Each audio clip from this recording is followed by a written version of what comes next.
ஸ்ரீ மகாகுரப்யோ நமஹ. ஹரிஹி ஓம்.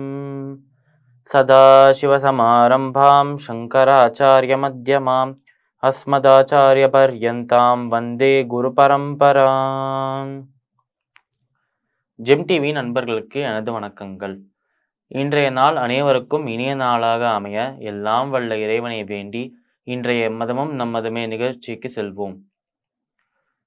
இன்னைக்கு நம்ம தேவி மேல பார்வதி தேவி மேல ஒரு ஸ்லோகத்தை அர்த்தத்தோட பார்த்துட்டு இன்றைய தினத்தின் நீதி கதைக்கு செல்வோம். யா தேவி சர்வபூதேஷு சாந்திரூபேண சம்ஸ்திதா நமஸ்தஸ்யை நமஸ்தஸ்யை நமஸ்தஸ்யை நமோ நமஹ. இந்த ஸ்லோகத்திற்குண்டான விளக்கம். யா தேவி சர்வபூதேஷு சாந்திரூபேண சம்ஸ்திதா, அதாவது யா தேவி சர்வபூதேஷு, அதாவது நான் அந்த தேவியை வணங்குகிறேன் அப்படின்னு சொல்கிறோம். அந்த தேவியுடைய குணங்கள் என்ன அப்படிங்கிறதையும் சொல்கிறோம். நான் அந்த தேவியை வணங்குகிறேன். எந்த தேவிக்கு சாந்தி ரூபேன சம்ஸ்திதா, சாந்தி அமைதியின் ஸ்வரூபமாக இருக்கும் அந்த தேவியை நான் வணங்குகிறேன். நமஸ்தஸ்யை நமஸ்தஸ்யை நமஸ்தஸ்யை நமோ நமஹா, அதாவது நான் அவளை வணங்குகிறேன் வணங்குகிறேன் வணங்கி கொண்டே இருக்கிறேன் அப்படின்னு சொல்கிறோம் இந்த ஸ்லோகத்தில். அதாவது எந்த தெய்வம் எந்த தேவி சாந்தியின் சுரூபமாக அமைதியின் சுரூபமாக இருக்காளோ அவளை நான் வணங்குகிறேன் தினமும் அப்படின்னு சொல்கிறோம் இந்த ஸ்லோகத்தில். இந்த ஸ்லோகத்திற்கு உண்டான விளக்கம் இதுதான். இன்னைக்கு நம்ம வெற்றியின் ரகசியம் அப்படின்னு தலைப்பில் நீதி கதையை பார்க்கலாம். வெற்றியின் ரகசியம். இந்த கதை நடக்கிறது ராஜாக்கள் ஆட்சி செய்த ராஜாக்கள் ஆண்ட அந்த ஒரு பழங்காலத்தோட கதையாக இருந்தாலும் இதில் இருக்கிற கருத்து எந்த காலத்துக்கும் எக்காலத்துக்கும் பொருந்தக்கூடிய ஒரு கருத்தாக தான் இருக்குது. வெற்றியின் ரகசியம். எப்பயுமே ஒரு விஷயத்தை எடுத்துக்கிட்டோம்னா அதில் வெற்றி அடையணும், அதில் ஜெயிக்கணும் அப்படின்னா அதுக்கான ரகசியம் என்ன அப்படிங்கிறத சொல்கிறது இந்த கதை.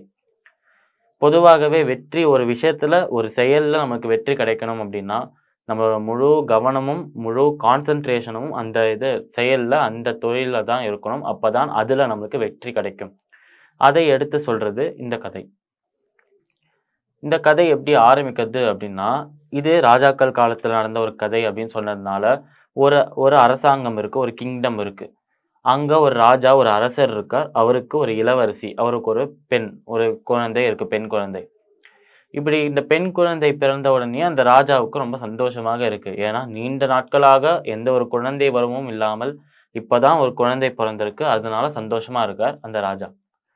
இந்த குழந்தை வளர்ந்து வளர்ந்து ஒரு அழகான பெண்மணியாக மாறுறது இந்த குழந்தை. இந்த மாதிரி ஆகும்போது கடைசியில் அந்த பெண்ணுக்கு திருமண வயதும் வர்றது.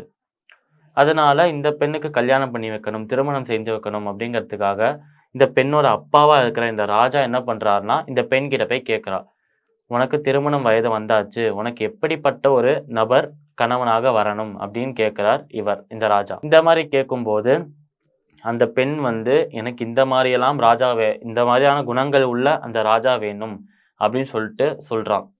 இந்த குணங்கள் அப்படின்னு அவ சொன்ன எல்லா குணங்களையும் கேட்டதுக்கப்புறம் அதிர்ச்சி ஆறாராம் இந்த ராஜா. அப்படி இந்த பெண் அந்த ராஜா கிட்ட சொன்ன அந்த குணங்கள் என்ன, ஏன் அந்த காலத்தில் அந்த குணங்கள் யாருக்கிட்டையுமே இல்லையா, அப்புறம் இது காரணமா இல்லைன்னா வேற எந்த காரணத்துக்காக அந்த ராஜா அதிர்ச்சியானார் இந்த குணங்கள் இந்த கண்டிஷன்லாம் கேட்டதுக்கப்புறம். இந்த இளவரசி தன்னோட அப்பாவான அந்த ராஜா கிட்ட எந்தெந்த கண்டிஷனை போட்டிருக்கா அப்படின்னா, இந்த மாதிரி நான் என்னோட கணவனை என்னை போலவே இருக்கணும் அப்படின்னு ஆசைப்படுறேன் அப்படின்னு சொல்கிறா இந்த இளவரசி. தன்னை போலவே இருக்கணும்னு ஆசைப்படுற இளவரசி தவறாக எதுவுமே சொல்லலையே, இதுலேருந்து எதுக்கு ராஜா அதிர்ச்சி ஆகணும் அப்படின்னு கேட்டால் இதுக்கான காரணம் அந்த இளவரசியின் குணங்கள் தானா. ஏன்னா இளவரசி எப்படிப்பட்ட ஆளாக இருந்தா அப்படின்னா ரொம்பவே வேகமாக எந்த ஒரு விஷயத்தை செய்யறதுக்கும் துணிச்சலோடு இருக்கிற ஒரு ஆளாக இருந்தால் இந்த இளவரசி. இந்த மாதிரி இருக்கிறது மட்டும்தான் காரணமா இல்லை வேற ஏதாவது காரணம் இருக்கா அப்படின்னு கேட்டால் அதற்கான விளக்கத்தை நாளை தினம் பார்க்கலாம். மீண்டும் நாளை சந்திப்போம். நன்றி, வணக்கம்.